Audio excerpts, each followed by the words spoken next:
Che siate già sportivi o che stiate per diventarlo, questo posto è per voi. Dopo la bellissima nevicata di ieri, l'ambiente naturale è fantastico e suggestivo, perfetto per questa nostra nuova avventura. Siamo nel Tarvisiano, esattamente nella piana di Fusine, e sto per incontrare Ararat insieme ai suoi cani e per la prima volta proverò lo sled dog.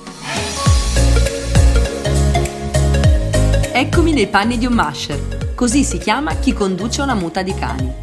Lo sled dog è un'attività nata in Alaska, dove le slitte trainate dai cani erano il mezzo per spostarsi. Basta seguire le indicazioni di Ararat Kachikian, soprattutto sul bilanciamento del peso e l'uso del freno, e potete godervi un'esperienza bellissima in mezzo alla natura, adatta a bambini e adulti. La piana di Fusine è il luogo perfetto per questa attività. Nonostante si trovi a 850 metri sul livello del mare, è circondata da boschi di conifere e le temperature sono basse. Siamo al confine con la Slovenia, ma sembra davvero di essere in Siberia. Sono insieme a Daniele Sabidussi, direttore della scuola di sci di Tarvisio, che mi ha portato in un posto magnifico. Dove siamo, Daniele? Ciao Margherita, siamo in cima al Monte Florianca, 1645 metri di altitudine, punto di arroccamento del versante tarvisiano del comprensorio. Da qui si stacca la pista B che conduce ai campi Duca d'Aosta, ampi e spaziosi, e primo approccio allo sci per tutti coloro i quali si avvicinano a questo sport meraviglioso. Di fronte a noi abbiamo il Parco Naturale del Dobrac, che una volta era una stazione invernale, poi trasformata in parco naturale. Di fronte a noi anche abbiamo la valle che conduce in Carinzia.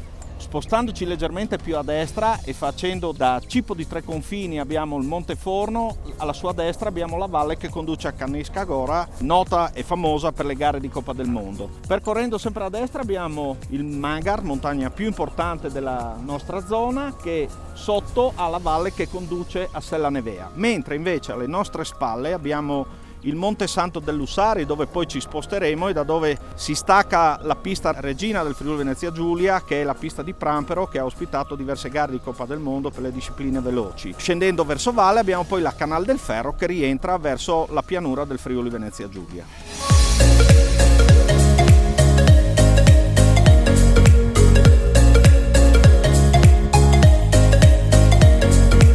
La mia giornata sportiva non si conclude al calar del sole. Scopro che c'è la possibilità di ciaspolare di notte e assieme alla guida naturalistica Leila Meroi, sorella della celebre alpinista Nives, mi incammino per la Seisera Wild Trek, un percorso di 11 km che da Valbruna arriva ai piedi della parete nord dello Jof di Montasio, attraverso un percorso semplice della durata di circa 3 ore.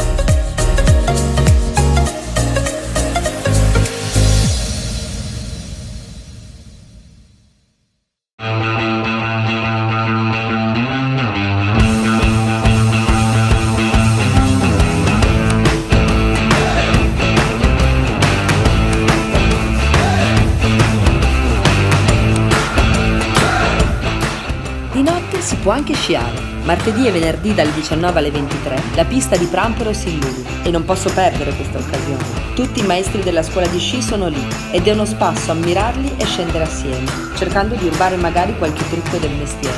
Il loro entusiasmo è contagioso. Queste giornate tarvisiane mi hanno davvero lasciato il segno.